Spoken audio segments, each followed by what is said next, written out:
Welcome to another Colin James Method Tips, Tools and Technique session. Speaking to young audiences. We've been asked about this.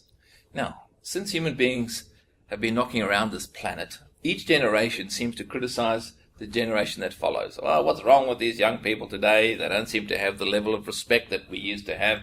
I don't know why. They don't have the same work ethic. They seem to be distracted and caught up in themselves, and they're self-absorbed. Just go into any historical analysis and you'll find that that's the same argument that's been going on since time began. So why is this?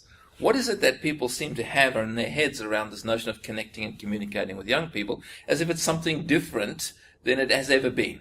Well, here's what we've picked up and learned around this notion of connecting with young people. And having been a young person once myself, I understand this. And it's simply this. Young people have zero tolerance for inauthenticity. Full stop.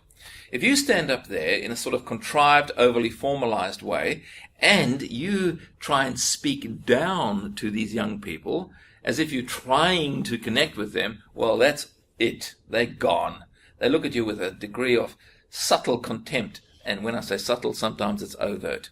All you need to do to connect with people is be yourself, be who you are, your authentic self, your age and stage of life. Your intent is to impart value. Your intent is to provide insight. So don't get distracted by this generational stuff. A lot of it's just fluff. A lot of it's just mythology. And remember, it's been around since time began. Young people are young people, and they have less patience. Fact. What they track for is authenticity. If you provide and supply that from the get-go, bang, you've got their attention. Be yourself. Authenticity. Add value. Forget about the age stuff. It's myth.